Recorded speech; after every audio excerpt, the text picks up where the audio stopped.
eating ramen, asking your parents for a donation, sharing a Netflix account. I bet I just named 3 things that you yourself have done more than once as a poor college student. But why is that? Why are we emptying out our pockets just to pay for a massive tuition? Why are we living in poverty for this? We should be living like kings. We're young, healthy, and smart. Instead, we're just paying these massive tuitions and room and boards for colleges that do a lot of reckless spending. Now today, ladies and gentlemen, and fellow students that is, we will learn why college is so expensive, examine the massive price increase, and brainstorm some ideas about how to get college back down to acceptable pricing levels. So to start, let's look at current college pricing.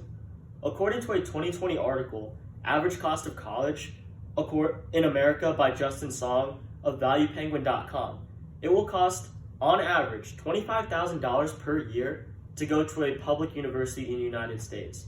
But if you're headed to a state over just to do the same amount of schoolwork, that'll cost you $40,000 because of out-of-state tuition. So, as you can figure, these are some serious figures. But I doubt they're a surprise to any of you. We all knew these prices years ago. And despite agreeing to pay these prices and agreeing to come to Ball State University, many kids actually don't know where all these prices go to. So, according to a 2020 article called What Does College Tuition Pay For by Nakubo.com, it pays for classrooms, labs, libraries, housing, dining, computers, hardware, payroll, and, as you know, constant construction. So, I'll actually hand it to the university this time. These are a lot of things that the university needs to function, and they pay for them all out of our tuition. So now that we have examined where our money goes, we must understand that these pricing, where our money goes, those things actually haven't changed. You know, university has always had classrooms, libraries, laboratories, and sports programs. So now we must examine why their budgets have expanded so much. So now let me ask you a question, and you can't answer, but I will answer it for you. Do you think you're getting a better education than your parents did in the 80s or 90s? I'll say no. And I say that because the mode of education gets better, yes, but the education itself probably doesn't get very better. This is one key to the increase in college pricing. I mean, look around.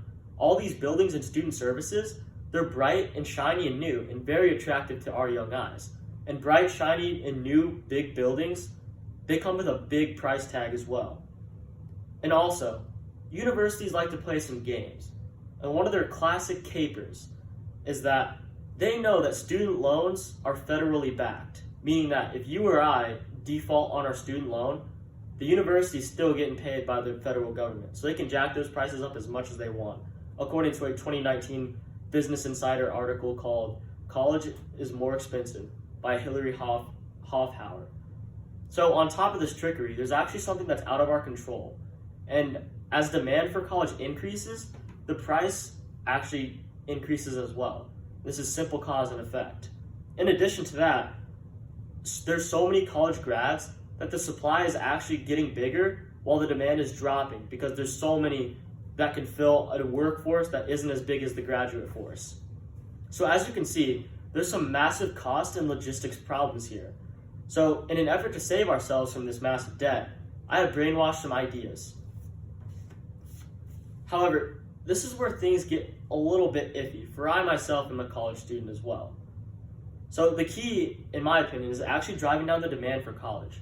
If more students decided to go to alternative options like community college, blue-collar jobs, military, or other things like that, the demand would actually decrease for college, and the prices would in turn decrease as well.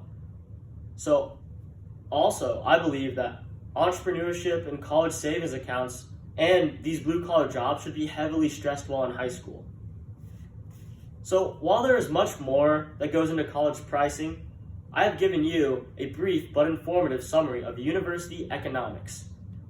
So next time you're eating ramen noodles, just remember there's a concrete company executive eating a lobster dinner in your place.